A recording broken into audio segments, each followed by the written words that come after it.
Okay,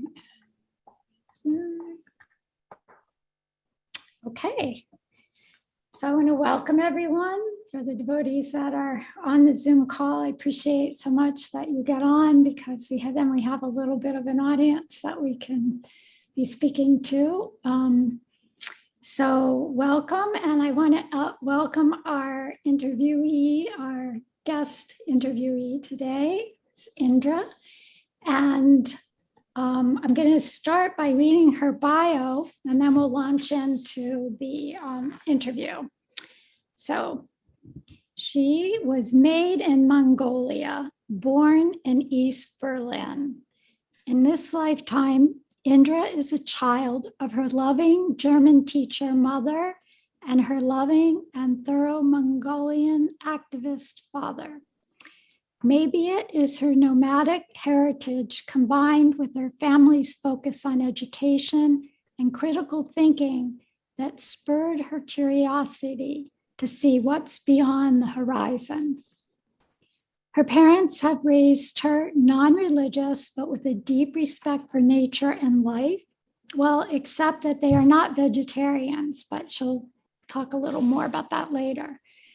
Her family always took her traveling, so it's only came natural that she has continued to study tourism.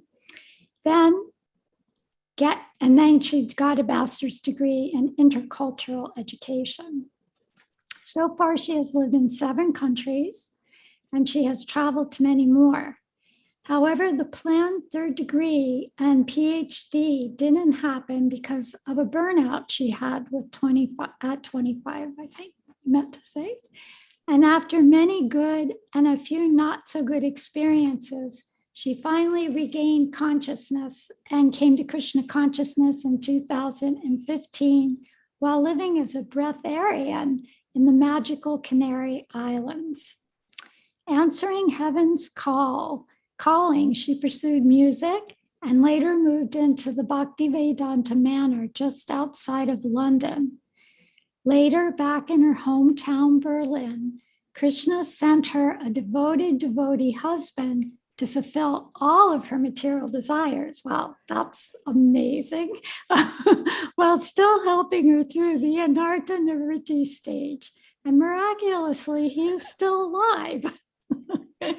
Yay.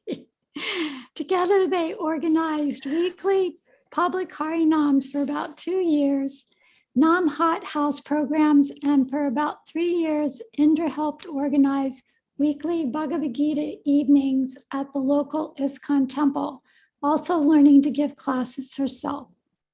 Indra feels in her element when sharing her experiences through music, and currently during her Friday live streams on Pop Music Spirit. She recently started to work as a content creator for a known German life coach and remains an aspiring devotee of the devotees of the devotees of the devotees. Please pray for her. Thank you very much. A beautiful little bio here. So we're going to just launch into our interview. I had some questions that I'll ask, but I'll start with, so growing up, you had quite a colorful and interesting, background where you had a lot of traveling and diversity and just open-mindedness. It sounded quite idyllic, kind of like the childhood we all wish we had. So tell me if was there more things in your background that kind of gave you clues that you were not meant for just a regular materialistic life, that there was something more being asked of you? Mm-hmm. Well, first of all, Hare Krishna, and thank you so much for inviting me to this awesome series. I'd like to invite everybody, and please take some grapes and just be comfortable. I'm really happy to, share some, important moments of my life with you. And so what were the signs that, I was maybe on a more spiritual path than others? I think the first sign was that I didn't want to be born. So my mom, let me explain. So my mom actually, she almost had like a miscarriage with me when, she was like 5 months pregnant. And, it is also said that, I'm not saying anything here, but that, it is said that, like demigods are waiting in line to be born on planet Earth. And, I think that's definitely interesting. There are different signs in my life, that in retrospect, I could connect and put these like puzzle pieces together, which, is just so magical to see already Krishna popping up. Yeah, from the very beginning of my life, actually. So my given name is Indra, actually. My mom gave me this beautiful name because, some people are asking me, so or they already think like I'm already initiated. I'm like, I'm not initiated. Traditionally, my mom just thought it's a beautiful name. Interesting. Yeah. And and it's also funny because I also met other Indras, that's kind of like weird. I thought I was the only Indra. No, there's more Indras out there, I know. For sure. And so other things were, for example, that I had like an invisible friend when I was growing up, which is interesting because I think that actually a lot of children have these clairvoyant capabilities, actually. My first word was flower in Mongolian, though. So I think, that really just said that, I'm just going to be this like flower hippie child for the rest of my life. And I think that's pretty true. And then also, my mom always said that, I like to share things also with my older sister. And that interestingly enough, like we weren't raised like religious at all, actually. Like my parents come from like these socialist countries, so there's no much talk of like God at all, but my parents are still nice. We're going to talk about them maybe later. And I still had this, maybe I had it from kindergarten, that before you eat you make a little prayer. So I was always saying we have to make this prayer, and my sister was just getting annoyed. So but I had these I guess I just had like an open heart, like all children anyways. And then I also remember that, there was, what's it called? Like a construction site next to our house. And I was actually collecting stones from this construction site. And I was giving these stones names, and I mean, I'm not saying that these were like Shalagram Shilas or anything, but I was, when I kind of put these like puzzle pieces together, but again, like children are more connected. Children, so some children maybe, and so I think I was one of these like children.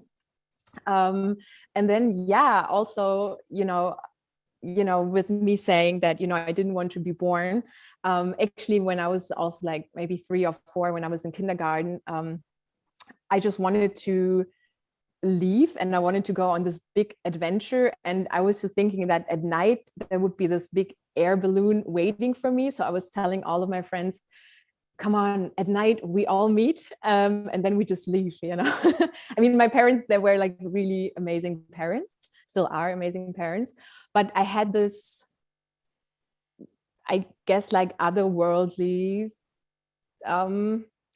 longing in a way that I'm not supposed to be here. This is not my place. Like, what am I doing here? And later, my parents, that always took me traveling. So we went to Paris, and actually there was quite a profound moment when we went to the Notre Dame Cathedral. And again, I wasn't raised religious. So I didn't know anything. I didn't know what these people were doing. I just felt this like really amazing atmosphere. And so there was a circle of people standing, and some were sitting because they were sitting in wheelchairs.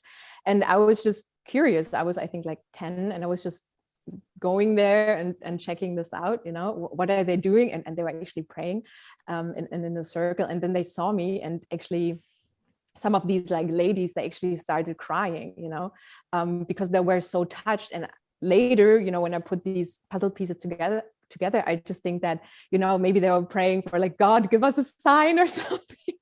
and I was just like little child, maybe Krishna was talking through me and he was just, Paramatma was just kind of like pushing me to them, but they were just like crying and crying, and I was just like holding hands with them in a circle, just like complete strangers, but I'm also like a very, I think, open person. So I don't, have problems, talking with like just, people on the street or something. And then I think quite an idyllic childhood actually in East Berlin. My identity crisis started, also, the issue of racism came up a lot.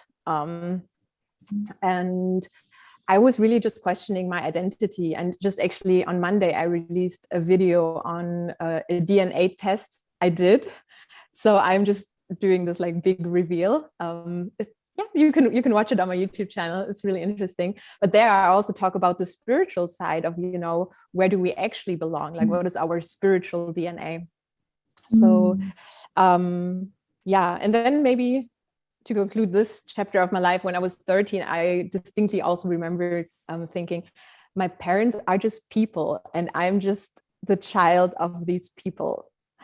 They are really lovely people. Oh yeah, maybe another thing also is that when I was like maybe 7, and I don't know, maybe I was just very materialistic and very unscrupulous, or I was spiritually very sober. I don't know, but I told my mom, when you're going to die, can I have your ring?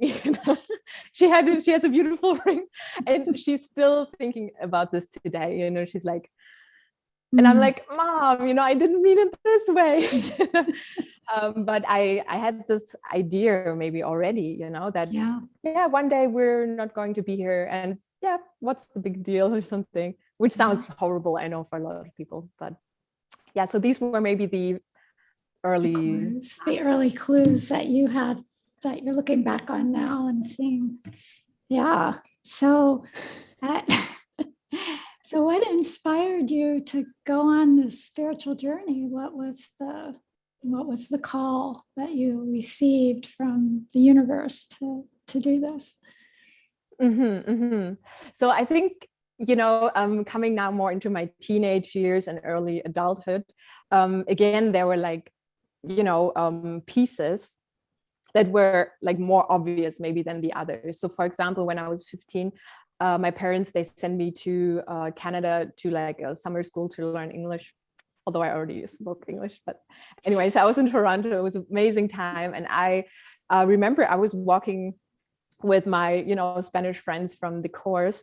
And there was like this huge Indian parade, and it was really loud. It was just going down Yonge Street, which is like this, really long street in Toronto. And we didn't watch, but I just remember it was really loud, and there were bright colors. And I mean, 1 + 1 is is 2, and it was the Ratha Yatra, and so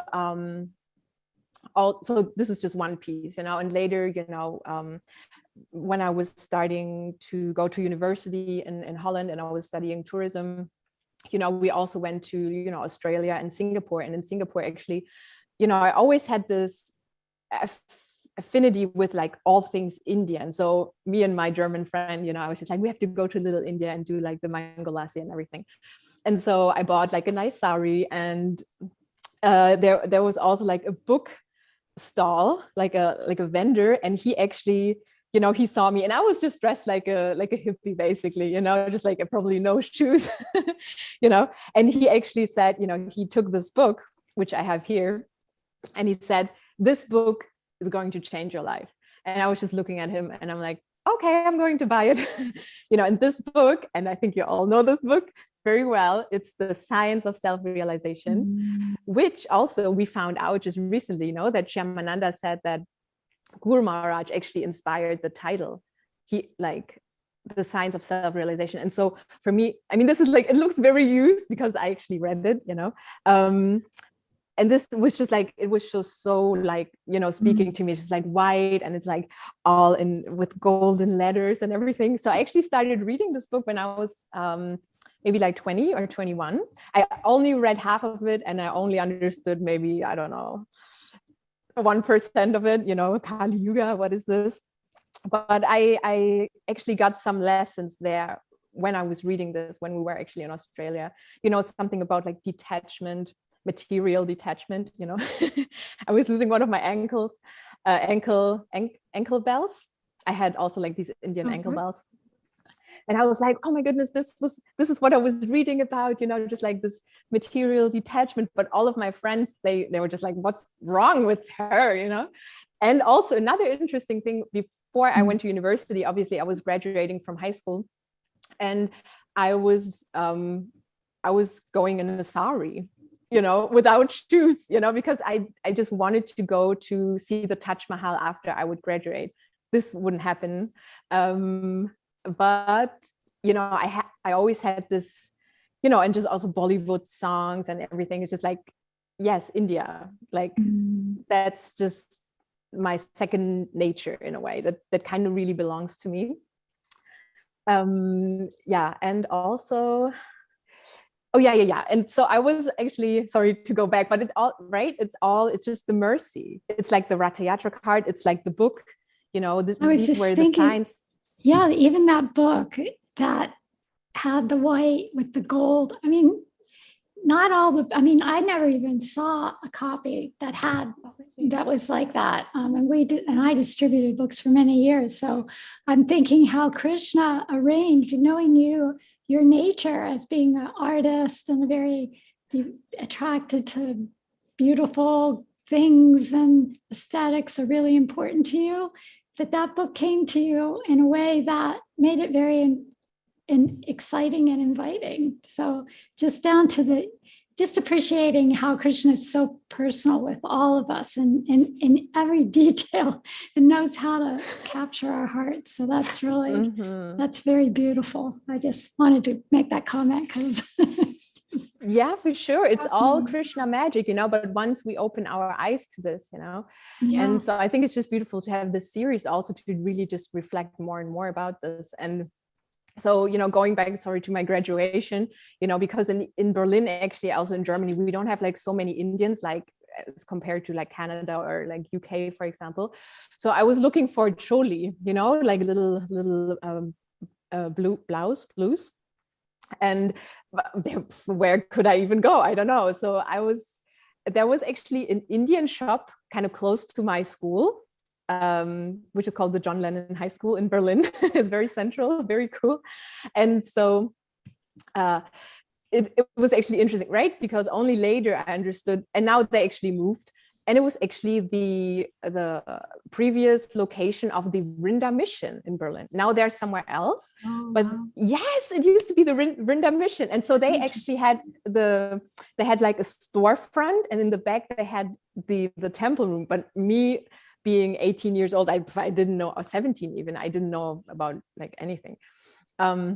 And so I remember walking in there, and it's just like all incense, and I just felt right at home, and I was asking for this clothing piece, and they just said, oh, sorry, we don't have it any longer, but do you want to come in the back? And I just saw a lot of shoes, and then they actually said, oh, but it's closed, so probably the altar is closed. But for me back then, like I didn't even have this vocabulary, I didn't understand it, it just went right past me, but of course in the end you can understand that it was a temple and it was closed, but again, I was still in this like spiritual atmosphere, and it I believe it did have an impact on me for sure.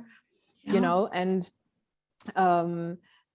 there were just like these things, these little pearls that you put on a string together, and then they all make sense, Yes, I also actually made some notes. Oh yeah, and then also, for example, I had a big wall with like postcards, like so when I was growing up, and one of them actually said, explained the different religions by saying like, oh, Taoism says stuff happens, and then Catholic religion says because you deserve it or something. And then there was also Hare Krishna, and it's just said stuff happens, Rama Rama ding dong. I didn't understand it, but there were Hare Krishna and Rama Rama, and so these little things, they had an impact on my soul, and only now, probably there's even more things that I cannot come up with right now, but all these like little puzzle pieces, that brought me to where I am like today. Luckily. And so, okay, to continue this, because it continues, but let's maybe move on to more, when I was actually, I was in my 20s, and I was in Holland, and one of my friends, he actually did his like internship in Nepal. I was actually in Madeira, it's a Portuguese island, and he was in Nepal. And after we met back, after our world travels, he actually brought me these Rudraksha beads. I have them here. I mean, you all know what they look like, right? Yeah. And the interesting thing, I'm not even kidding you. So he actually comes from Bavaria, and he in Bavaria, they have like a more religious background than us in Berlin, I would say, So he actually said that, he actually put these Rudraksha beads on my neck, and he actually said, Indra, but not that you will be singing Hare Krishna in the streets. and I was like, I don't know what you're talking about, because I didn't know Hare Krishnas back then, but yeah, 7 years later, I would be the one dancing in the streets singing Hare Krishna. So his what was it? Well, you would say his negation actually was a positive. Somehow your brain, your consciousness heard it. You will be dancing in the streets with the Hare Krishna. Exactly. Yeah. That's so cool. Yeah. And so I actually used them also as a japamala in my early years. I mean, just a few years ago. Maybe so assistance from, so Lord Shiva was a player in bringing you to bhakti. Yes. Nice. And so, as we will be talking, I guess, a little bit more, you mentioned about the Breatharianism. So that was actually a huge part for me becoming more conscious, and being invited into this, Krishna consciousness, really, is this whole diet and food theme. Because when I was also, I was in Holland, I was like, I mean, I lived alone before, I also lived in Canada and everything, but there I kind of felt like, my sister's roommate in London, she had a book about fasting.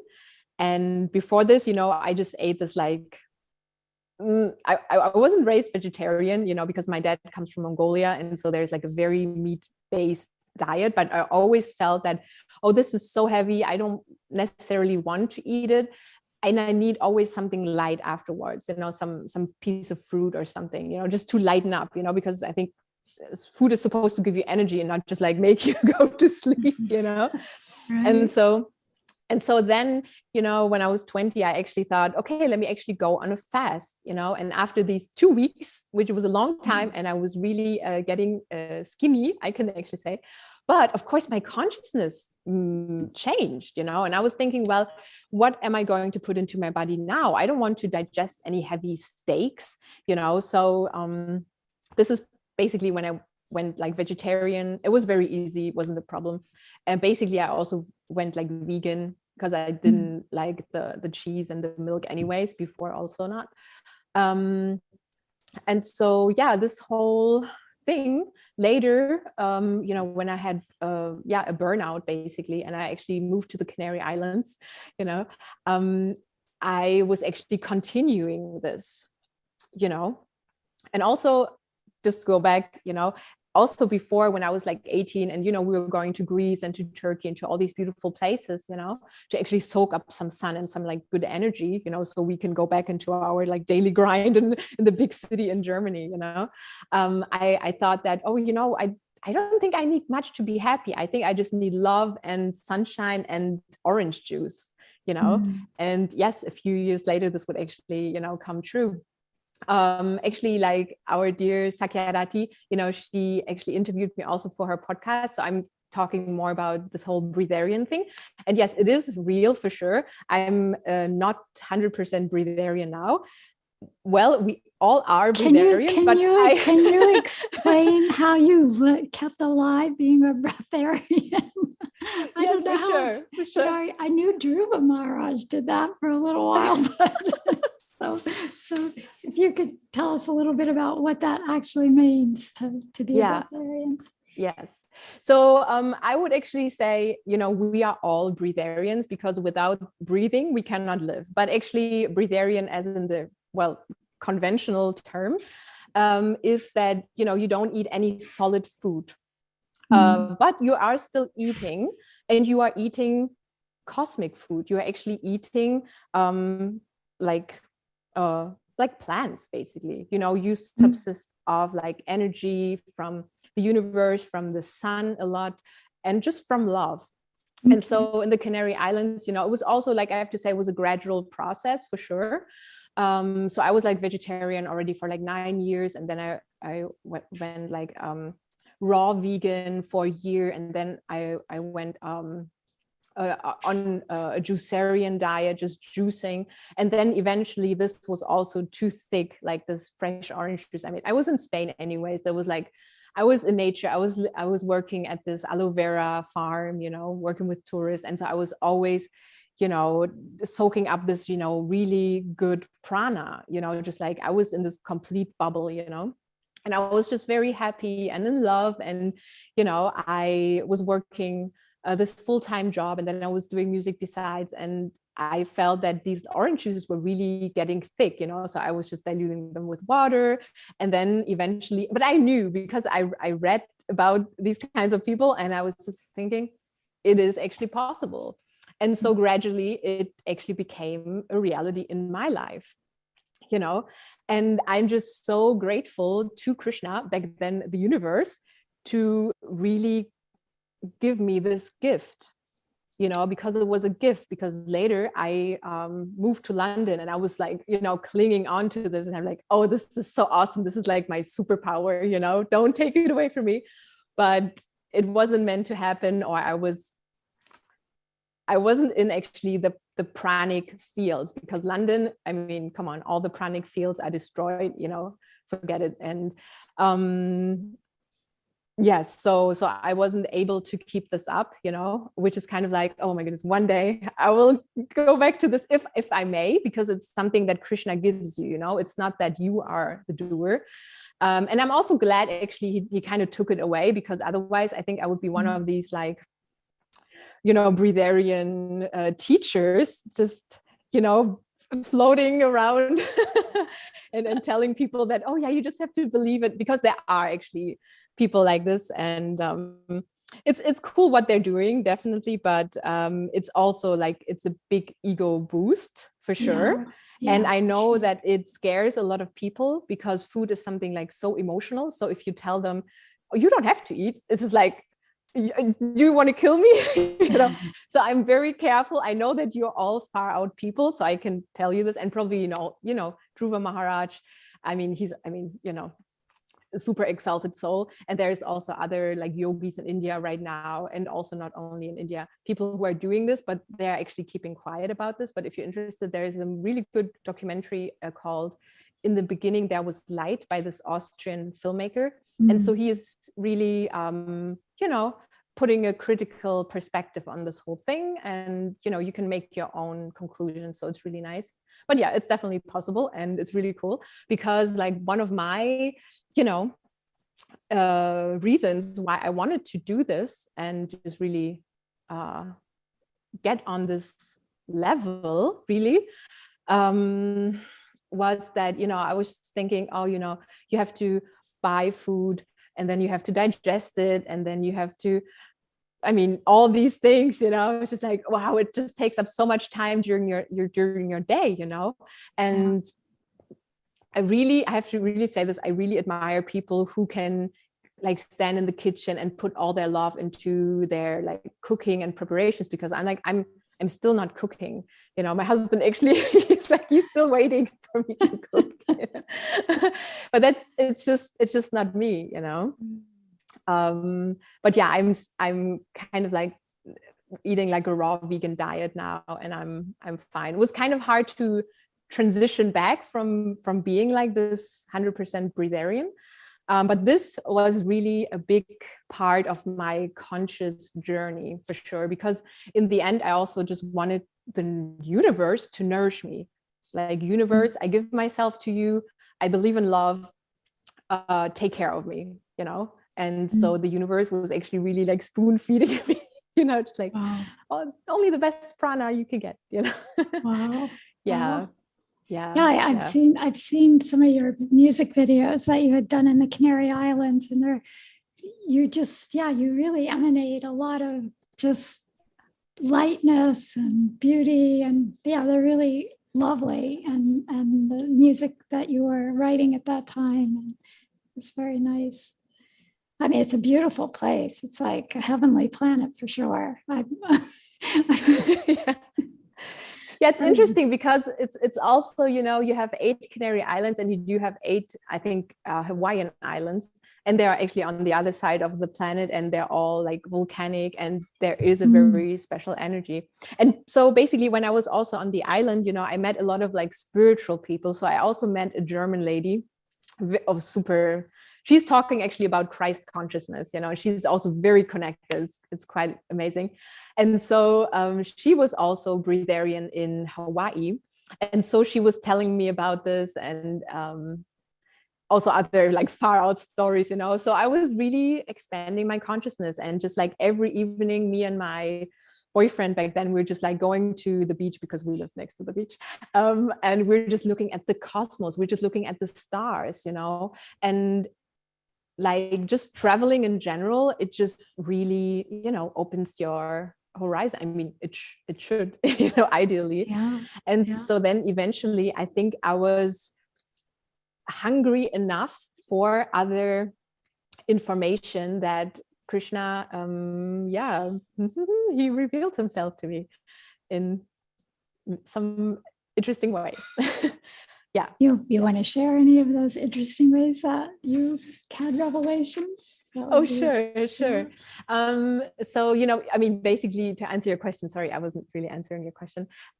So what called me to spiritual life? I guess really like the big turning point, although, you know, I have to say I'm not a hero, but I'm definitely on a journey there, you know, the hero's journey. Yes. One of like the big turning points was really when I was 25 and I was in Berlin. I was trying to, you know, start my 3rd degree and get a PhD and just do this whole like academic spiel. I actually experienced like a burnout, you know, I was just running around in circles, and, you know, my schedule was full, but I was not fulfilled. You know, I also have a YouTube, you know, trilogy of like 3 videos where I talk about this experience, and it's called From Burnout to Turnaround. And so my mom, basically being the angel, you know, she is like the reason why I am still in this life, right? She kept me when she almost had a miscarriage, you know? And so the love of my mom is really keeping me. And so she was like, Indra, I think you need like a vacation. The vacation turned into 2.5 years of just, you know, starting a completely new life on a beautiful, you know, desert island, which I always wanted. And there I really had the time to just, you know, do my music and, as you said, you know, answer heaven's calling, you know, because I was always doing music. I was, you know, I was also in a band before, and I was writing music since I'm like 8. But I, you know, my parents also said like, oh, you know, it's not a job where you earn a lot of money or something like this. But then I had the luxury, I had the time to actually just dedicate myself to making music, you know, and yeah, music is just really like therapeutical. And then I was also starting to do like yoga in the mornings, you know, under the sun. I was really like worshiping the sun a lot. And again, I was also doing this whole, you know, purification diet wise, you know, because I was really, I was also reading books, you know, I read Siddhartha before, one of my favorite books, of course. And another book I also got from like a musician friend is called 9 Lives. I think it's by William Dalrymple. He's like this British travel writer. And so 9 Lives is actually, maybe I have the, oh yeah, it's about like, I think it's 9, obviously 9 lives. It's 9 stories about like Jain nuns and Buddhist people, Hindu people, you know, it's all cool stories, you know. And so I was really fascinated by this anyways, like by this like Eastern philosophy already anyways. But then I got more into like, I mean, not physically and in real, but just like in my mind, you know, just like, wow, Jainism is so cool because they're just so strict, you know, and I really admire this. And yeah, I definitely have this like Bogatyaga aspect to myself, you know.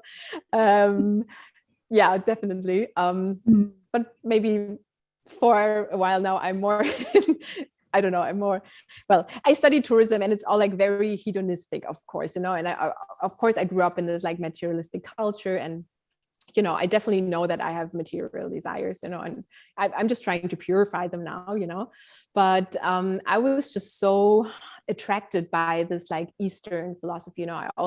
I have read like Shantaram, for example, and then I was also reading, you know, the great German, you know, writers like Nietzsche, for example, you know, Zarathustra, for example, which I didn't understand at all. You know, I don't know if anybody understands what he's saying, but I also read, you know, or I listened to some audiobooks by like, of course, Hermann Hesse and what is it called? Mann, his name is Mann. What's his name? Der Zauberberg. There's 2 brothers called, what are their names? Thomas Mann. Thank you. Yes, Thomas Mann. And yeah, that was just really nice. And basically, I was still hooked on this like Jain philosophy a lot. Yeah. And then of course you had like also like Indian culture, and basically, okay, so how did Krishna call me? I was actually thinking about this, you know, and I'm just so grateful to everybody who was on this series before to share their moments, because these moments are very personal. And also I found a video online, and it actually says that, you know, you should be careful in sharing these spiritual experiences with others. You know, they should be actually kept a secret, you know. It's actually by this channel called The Spiritual Bee. It's quite interesting. So it's like, I think this Indian lady. And so she's actually, I just want to say this as like kind of disclaimer. So she's actually saying that, you know, she's saying that, you know, when you describe your spiritual experiences, it really retards your spiritual development, and it just boosts your false ego because you think you're the chosen one, you know. And she's saying that, you know, be careful, pride goes before the fall, you know, and also that, you know, the doubts and skepticism of other people could like really ruin your experience. And also that, you know, you just invite feelings of jealousy by other people, you know. And she said that the only person you could share these deep experiences with is actually your guru, you know. So Hare Krishna, I all consider you to be my guru. And yeah, I actually wrote a book about like all my experiences also, but we're in the process of editing it right now. So I think, I mean, I'm definitely going more into detail there. But yeah, a few forward experiences I mean, besides, you know, being breatharian, is that, you know, I started to get really sensitive, like very, very sensitive to all the cosmic energies out there. And so like just one nice example, I mean, I will share more, but like one very nice example is I was standing on my balcony, and it's just like a very faint like village where we live, you know, very beautiful and just idyllic, you know, and not much was happening anyways. And there was like a little, you know, crossroads next to my balcony. And so I was just looking, and there was actually a father walking with his little son. The son was maybe, I don't know, like 7 or 6 years old, I don't know. But they were actually stopping on the street because there were no cars. And the father actually bent down to kiss his son on the head, you know, and then they were just continuing. but really it was just like a nuclear explosion. And this kiss, I felt like, I don't know, 30 meters further away, like on my balcony, I really felt this like energetic vibration of this love, you know, coming from this father towards the son. And I was like, whoa, you know, this is incredible. And I was already getting like so susceptible to all kinds of energies floating around, you know. And I was also not meeting, I mean, of course, I was working at this aloe vera farm. So I was like meeting a lot of like people, and I was, you know, talking about the wonders of aloe vera, you know. But other than that, I like today, you know, I keep like a very small group of friends, you know. It's just like, you know, be very careful who you surround yourself with, you know. And so the more sensitive I got, one experience was also very far out, was that, you know, the trees were starting to talk to me, for example. And I'm like, I would consider myself to be a very far out person. I'm like, oh, I'm so spiritual, but it's really, I was just like, I don't know if I can handle this actually, you know. There's people who they're like, you know, animal communicators. They can communicate with nature, and it's just like, it's so incredible. And it's beautiful. This is just amazing and incredible. But for me, like, honestly, I don't know. I would have to learn how to cope with this, I think, because it is really far out. So I gotten this glimpse, but I was just like, and also other moments, you know, also later when I was in Berlin, I felt that, you know, there was like an angel in my room, but I'm like, seriously, I don't know if I can do this, you know. And other beings, I'm like, I don't know if I'm ready for this, you know, because I was just on this threshold to this other world, you know. And another moment, which I guess was like one of the biggest moments actually, was when, you know, I heard actually a voice from the sky. Akashvani, it is real, you know, it is real. And it's just really otherworldly, you know. And so I just want to, you know, I don't want to boast, you know, I'm not anybody special, you know, like, it's just so much mercy, and it's just so incredible. And with sharing these stories very open-heartedly, you know, I just want to, you know, share this, and of course, like, you know, inspire other people's faith, because like I was so addicted to the series, you know. And when people talk about the Krishna miracles, it's just like, yes, give me more. I live from this, you know. So I just thought like, come on, Indra, I have to also share like my fair share of Krishna miracles also, you know. And of course there were like, I mean, not of course, but there were others too, but like, yes, the voice in the sky is real for sure. And it's I think incredible. Hearing Samadhi had that experience of hearing angels singing at night, Hare Krishna, and her friend also. That was the next morning. They both shared their experience, and did you hear it? Yes, I heard it. They both heard it, and it was like, you know, I mean, not just, you know, these things. There's so much going on, you know. And we're our senses are so dull and so limited in the consciousness that most of us come into. And then, you know, as we become more, you know, high, as we evolve in our consciousness, so many things start to become revealed, as far as, we have energy bodies. They're not actually gross material bodies, you know. That's what it appears like, but it's like, so there's just so many things, and it is, you know, a real opening for us to see, there's so much beyond this. And I know I had experiences also, like, just that kept leading me to like, okay, there's more and more, and those things kept leading me to finally end up with Krishna in the temple, because there's so much, but then what is the ultimate purpose of my life and what I'm doing here? And so all those things were just Krishna just like encouraging me. Yeah, just keep coming, and find, so I think, yeah, being able to have experienced those things and not thought, oh, now I can become a guru and share what but no, you somehow it opened doors for you to keep looking also for your spiritual, who's my spiritual teacher? Yeah, that's what I started hankering for, is I need a guru.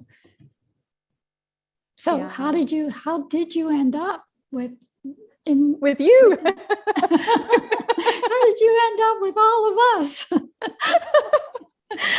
Well, it's definitely like, wow, it's mercy a lot. And I'm just like, especially, coming in the series, coming after Padmanabha Maharaj, I'm like, what do I have to say? I am one of the babies and he's one of the senior Vaishnavas in our Sangha, so I'm like, okay, it's not a competition. Yeah. It's interesting what you mentioned, and the thing also, like the miracles, I mean, they don't stop when you come to Krishna consciousness, they actually continue, and Krishna is just really sweet and very unconventional. And as you said, he finds his own language with you and what you need and what's your style. And actually one big aspect also, I think, why I was kind of like ready for the upgrade, a consciousness upgrade, was that, I was on this beautiful island and I had everything I wanted and I was in love and, everything was very fine. But I also experienced this material saturation, where I'm just like, okay, so is this it? And I know that a lot of people, they cannot understand. They're just like, oh, you're just the spoiled, a little person from Germany or whatever, and just like, okay, if you think so, thank you. But no, I was just really not satisfied any longer. What were we doing? We were just like, back then, actually, I also started to eat ice cream again because, I proved to myself that I can live without food, but it's also boring. And I just wanted to have some flavor. And so ice cream was actually light enough for me not to be, too much in my body, but also not too high flying around. And so, we're just like driving around, which beach should we go to? Which ice cream should we eat? And it's just like, okay, so this is going to be the rest of my life here. And so I was actually thinking of, leaving this world, and it wasn't like a desperate act. I was just really thinking, I want to experience something else, And then, I got this information download from the spiritual world. And they actually said, what, reincarnation is real and you're always going to be somewhere. And yeah, do you still want to leave or you want to be in this life? And I'm like, no, I like this life, let me continue in this life. And let me actually continue with my music also. So I was leaving the island, and then I went to London. I lived in, the Bhaktivedanta Manor. It was just like, straight calling, And so there I actually, the first actually devotee actually that I met was actually Radhanath Swami. Before I went to the Bhaktivedanta Manor, because I was like at this, huge festivity of like, I think 50 years of London Ishvara. And I had listened to some of his lectures before because he's very, present online.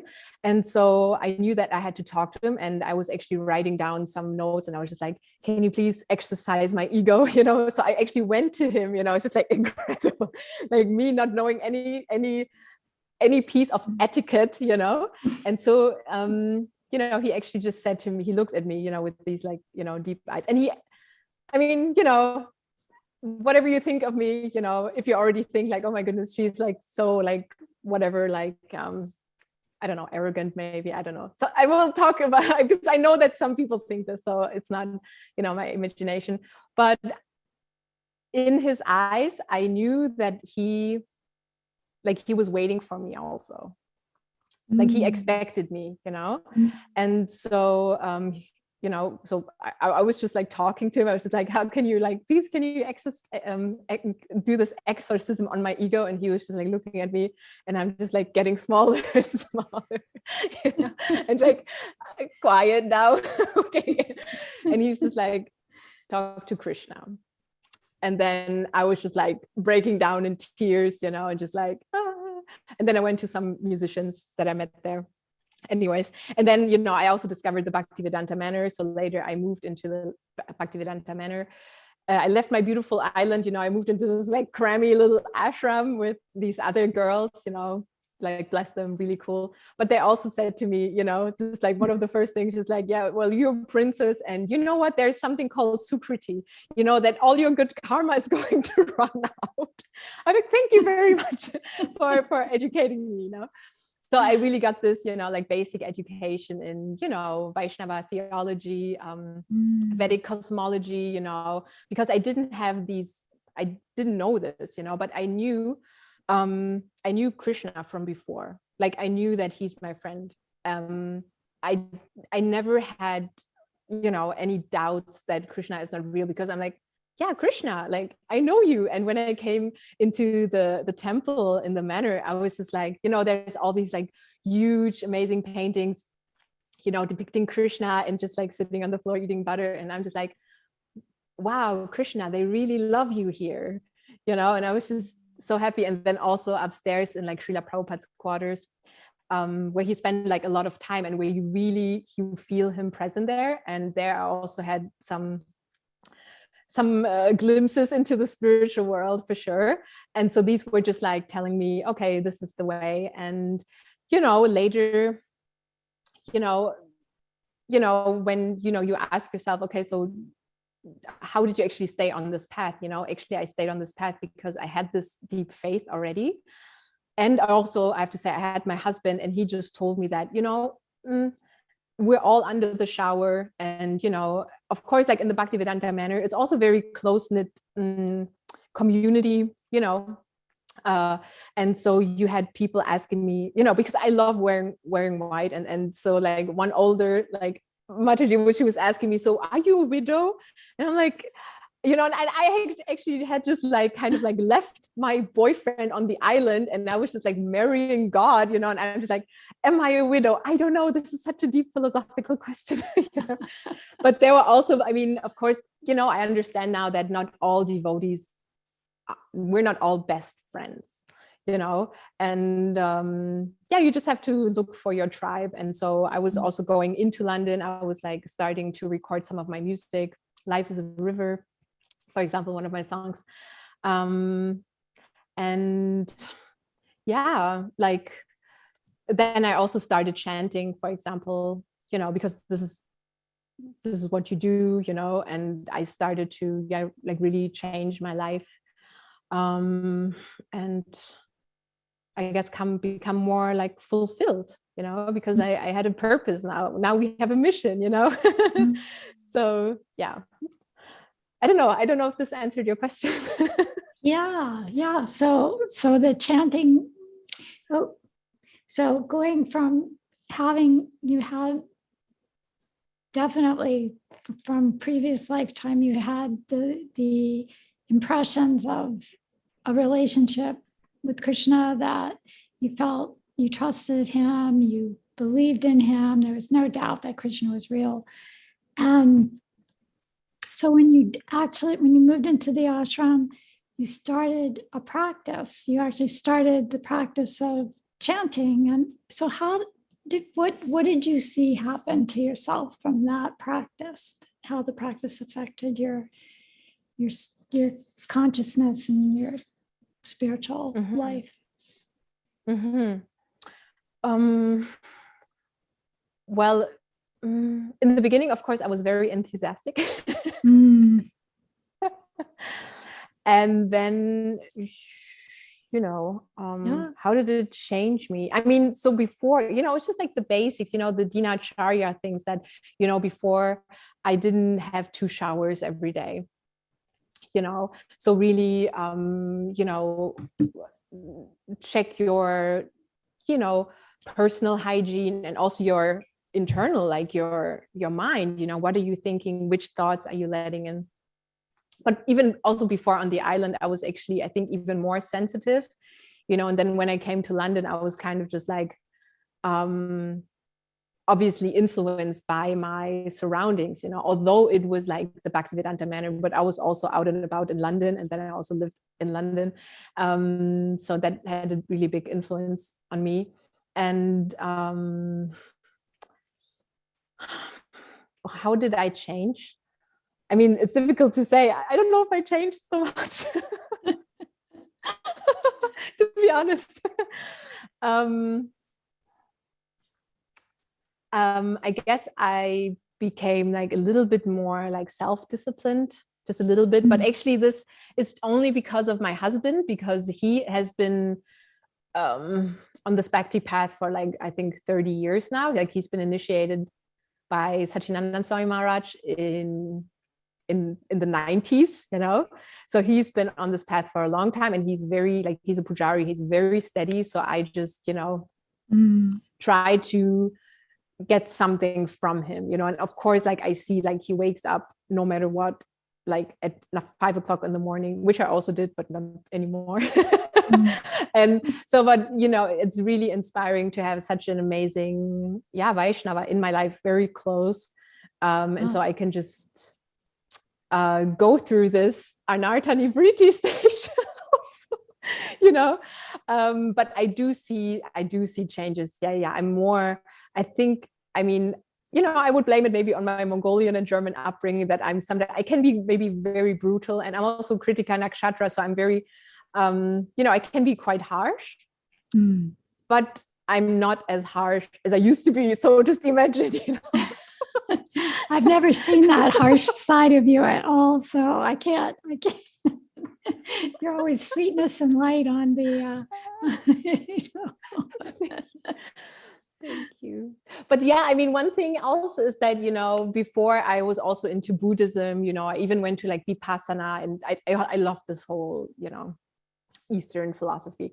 And, of course, I thought that, spirituality is all about peace. It's all about like just good smelling incense and just rubbing the Buddha's belly, and then just all your wishes come true, and of course, like, thanks to other devotees, thanks to the devotees, I actually understood that, yes, this is a path of purification, and it is going to get worse before it gets better. Absolutely. So yeah. And it does, that like the initial enthusiasm for chanting. I mean, it's the Madhurya Kadambini is such a nice book, because that talks about that. You come and you have that. It's like falling in love. You have that first stage of wherever everything's fresh and new, and you're so excited, and then you go into second stage, where all of a sudden, it's difficult. It's like you're not getting that free ride that you got in that first stage, and so that's where the work begins. And so that's like when the vast intermediate zone, crossing over anartha nivriti and continue, that's the hardest stage to actually navigate, because still material desires are there, and not such a taste for the practices yet, so it's like getting, the devotees kind of, and you have this nice husband that's, probably, encourages you, and you have your sangha and the devotees, and so to keep coming and get through anartha nivriti, that's the goal, get to, and then it's like Guru Maharaj says, you get to the top of the mountain and you just roll down the other side. But getting to the top of the mountain, that's we have to focus our eyes on that. So yeah. And I mean, he was really like, my husband, he was really pushing me, and I remember, when he said to me, you know what, Indra, you are a 16 rounds chanter, just like, oh, really, I am, but I'm not chanting 16 rounds any longer, but in ISKCON, of course, you had this, and you have to get initiated only when you do this, and I mean, it's totally fine, But now I actually, I don't experience so much pressure any longer being in our beautiful Sangha, you know, and it's like, okay, I can actually be natural. And I do have my rounds, my fixed rounds, but it's not 16. Maybe one day, you know, when I'm ready for it. But actually it's a very high, it's incredibly high standards.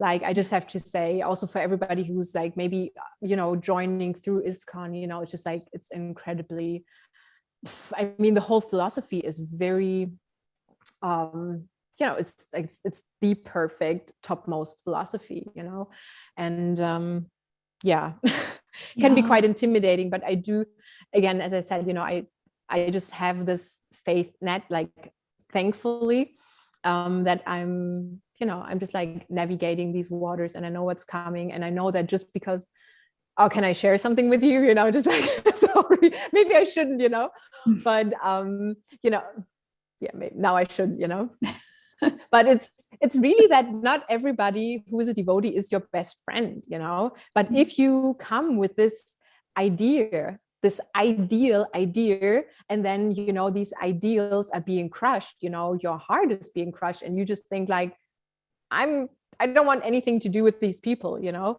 But luckily, again, I had my husband. But one of the first things actually that happened when I entered the temple in Berlin. So this is the messiness now. You're talking about the messiness. Yeah. I thought it's just all rainbows. You had to get to the messiness because. Yes.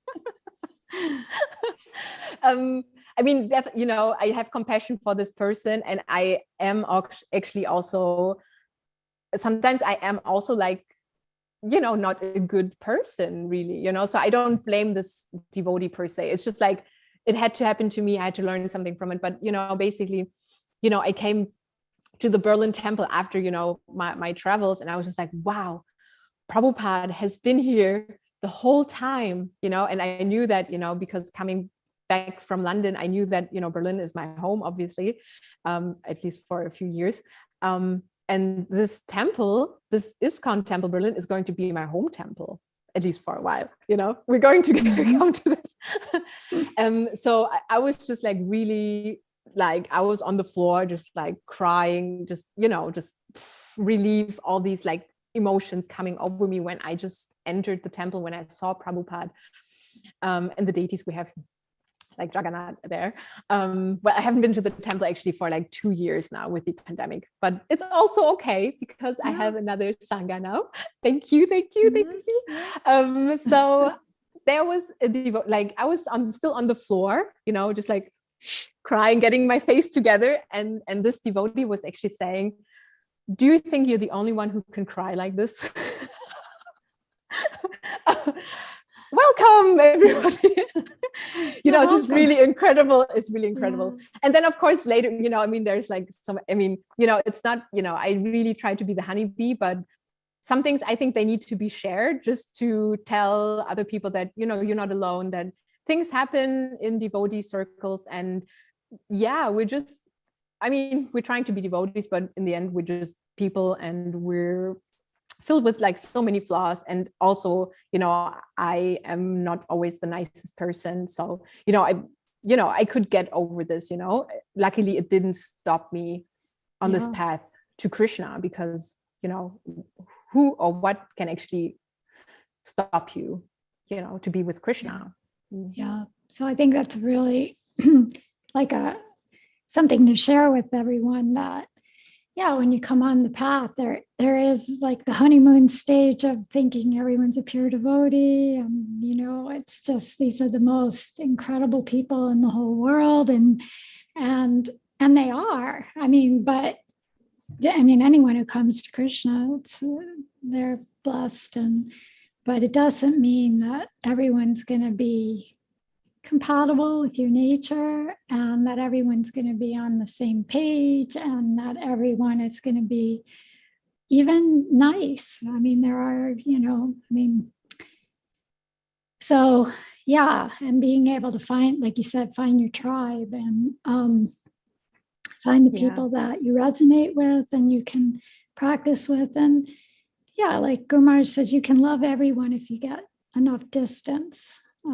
So I think, Yeah. I think that's such a, it's, I mean, he certainly had his share of, hurts from devotees that he had, served closely with and had dedicated his life to. And so, he really had to go through a whole kind of thing about that too. And yeah, it's just Krishna consciousness bhakti is open to everyone. The doors are open, and you're going to get such a variety of personality types and adhikar, people with different levels of advancement. You're going to have people from lower planetary systems probably and higher planetary systems.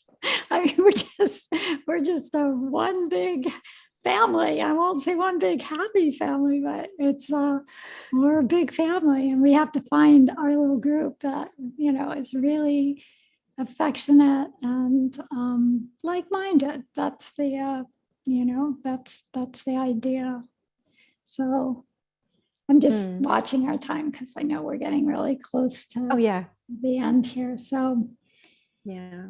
So maybe one thing that I could mention also, in regards to answering your question properly, is that, how did I come to you, And so, my husband, he was really like pushing me. He was like really helping me. Oh, why don't you take initiation from Satchidananda Swami? And, Satchidananda Swami also lives very close to Berlin. And, we are just very fortunate, that we could just, go to the castle there and the temple and everything. So I was writing him letters and everything. And he was just like, yeah, let's see, let's wait, and so every every big festival, I was just like, maybe I should try now, and I also knew that, sometimes it takes, I don't know, 8 years for people to get initiated. And, and he's like, I really appreciate Satchidananda Swami Maharaj. Like he is a very incredible person, and one of the things that I'm just so grateful for is that, he wrote me a letter and he just said like, Indra, I was kind of like talking to Krishna, like, I'm not your guru, so that Indra, you can actually stop this, thing that you're trying with me. And, you can actually, and so when I received this letter, a few years before, when I got my first iPhone, I was also listening to the podcast, and thank you to Dulal Chandra, wherever he is flying around now, he he uploaded these beautiful podcasts, and because I was just looking for Krishna consciousness, they popped up. And so I was already listening to our Guru Maharaj, but then, it's interesting also. This is maybe one interesting lesson that I got, is that, people want the best for you, but like my husband, he wanted me to be initiated by his guru, but it wasn't the best for me, and so it's interesting to have this distinction and to really, really, really, really listen to your own voice in your heart, no matter how good the intentions are of other people, like your Paramatma knows better. And so I was starting to listen to Guru Maharaj, and also, I was actually, giving like sometimes Bhagavad Gita classes. And so I was actually also, quoting from him. And one time our temple president, he's actually cool, and so he was actually saying afterwards, like, Indra, but you're not allowed to quote from the Swami. And I was just like, oh, okay, interesting, weird, but I'm just like, I didn't think so much about this, because I didn't know the whole history and everything. And then I was just, on my other trajectory anyways. But then when I got this letter by Satchidananda Maharaj, I was just like, thank you. Now I know. And now, I can, I'm already like years late, but now I can kind of like, kind of like speed up and just catch up basically, and be with my real family in the end. And it's just so nice because, you're just so present on all, the Zoom calls, and, really like you're eager learner, and student. And it's just always nice because a lot of times you've had your camera on, and it's just watching you to see you're just like, you're really there, you're really taking it all in. And so, and I know the devotees really appreciate your enthusiasm and just who you are. And So yeah, it's lovely, and how Krishna brought you to Maharaj's lotus feet. Yeah, me too. I don't know how it all happened, but I'm very grateful also. We're all mercy cases. We are all mercy cases. Yeah, help each other. So is there any final things you'd like to say before we can open up to see if we have any questions on the call? So I actually, because I made some notes, we didn't probably hit on any of your notes hardly. It's okay. I wrote a book about this. So yeah, it's okay. No. But I just thought that, yeah, what are like the real, maybe 8, because 8 is my favorite number, like Krishna's number 2. What are like 8 essential things that, if this would be like my last 8 minutes, Krishna consciousness, getting used never felt so good.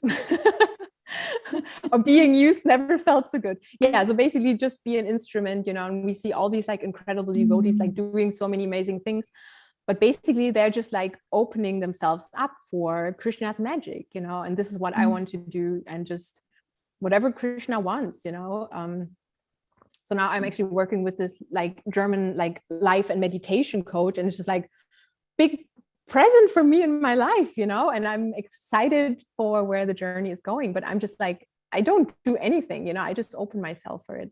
So this is one thing that, I want to share with others. Don't be afraid to shine your light, don't have any regrets, just do it. You're definitely not perfect, and don't hide behind your false ego. People are just like, oh, I'm so shy and I'm so humble. Know what, get out there and then meet your false ego. I mean, this is what I'm doing like every Friday, and also before, and it's really nice. This is really like such a huge part of like my spiritual practice, and nice. I really love my seva, and I know that I should also renounce the fruits of my actions and all these things, and it's just like applied philosophy in the end. And there's no reason to be afraid, and also one thing is that, maybe others who haven't been on this amazing interview series yet, because they're like, oh, I'm so shy, I don't have anything to talk about. You definitely have something to talk about, and please be on this show, because I'm like an addict and I need this series to continue. For sure. No, seriously.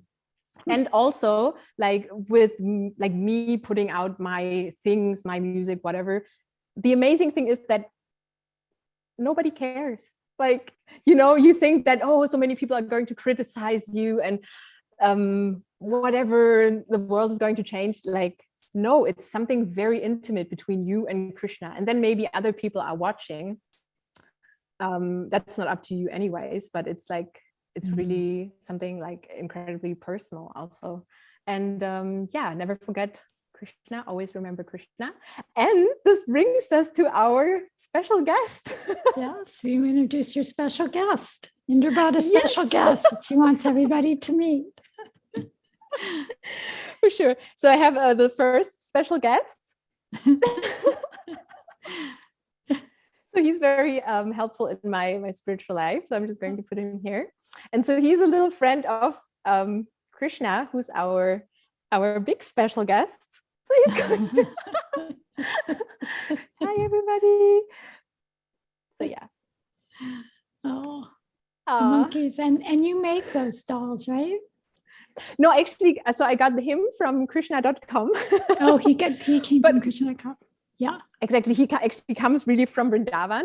He comes with a little flute, and then you have his little peacock feather, and I actually made like Radharani and Balram. They're over there, and this one I just got like in the shopping mall, because this is so interesting. Krishna needed to have his monkeys friends with him, right? Yes, right. And I was there, and so I was just like, oh, but like shopping is so materialistic, but yeah, no, Krishna really wanted me to get him this little friend, And so for me, this is just, you are such an important part in my spiritual life, really. And I know it's very unconventional, but I thought, why not? I'm sharing everything about me here anyways. Yeah, whatever brings us closer to Krishna. And, that's, you don't have children, so, there you go. Exactly. And Krishna is very well behaved and very cuddly and sweet. Oh. Yeah, Krishna is just really he is so funny and unconventional, and it's just so nice to have time to continue your relationship with him, and no matter what this is. And of course I'm also talking to other people who are advanced devotees, and they're like, oh, you cannot do this, and you have to be in the mood of Aishwarya and whatever. And I'm just like, I don't know, this is not my Krishna. So again, of course you don't have to tell the whole world about this like I'm doing, but really find your Krishna in your heart, and then also live out, play with him or whatever you have to do, Yeah, and I think that it's like the saying, the proof of the pudding is in the tasting. And so if we feel like our attraction and our love and our taste for Krishna is increasing and our material things are decreasing, then we know, okay, I'm on the right trajectory here. And that's how we can measure everything, is seeing the result in our life. So very beautiful. So let's see if we have any questions by our devotees on the call. Omkar has one, so you can unmute yourself. Haribol, Indra. Thank you. Hare Krishna. Hare Krishna. Nice to hear your story. I only plugged in for the last half of it, I guess, but I've always been interested and really inspired, actually. I wanted to first say about your experience on how you've already had the level of your faith to Krishna when you went to Bhaktivedanta Manor and saw those paintings. That actually blew my mind. That was really amazing to hear that. You're like, oh, they really like Krishna this much here. That was such a profound thing to say. That, to me, that's a very a tangible proof of wow, you really had a real relationship, that was wonderful to hear. And yeah, maybe you said about your name, but it's not an initiated name. So is it your given name? Yeah. Thank you, Omkar. Nice to see you too. I hope to see you in Poland soon too. Yeah, we'll see. Yeah. Awesome. So yeah, I actually mentioned this in the beginning that Indra is also my given name. So my mom, she gave me this name, and yeah, I'm very happy with it. I was thinking maybe my initiated name is going to be Indra Gopa or something, I don't know. Let's see. Yeah, but it's my given name for sure. Yeah. Very nice. Anybody else have a question they would like to ask? I just want to say hi real quick, if I can. Hare Krishna. Hi, Krishna, Indra. Thanks so much for sharing your story. I don't want to think of a question, but I just wanted to say I really appreciate the efforts you put into your aesthetic. I enjoy seeing your backdrops, your guitar in the corner, and everything is just very, carefully placed, and it's always looking so nice. So yeah, thank you for all the effort you put in. Thank you. Did you have some grapes? Take some grapes. Oh yeah, thanks. Yeah, thank you. Virtual grapes. Wonderful. Well, thank you so much, Indra, for your very lovely story and sharing with us today and being part of our group. It's really nice. And I think everybody, I've made the announcement that we're going to be taking a sabbatical here for a couple months from the interviews and picking up again probably mid-summer, July, August time. So thank everybody that is on the call, and for devotees that haven't yet done your interviews, be ready, because Padmanabha Swami's, he's one who always gives me the people we should be interviewing, and so he's on the lookout for devotees that he can coerce to come and do this. All right, my dear devotees, have a wonderful day, and we'll see everybody soon.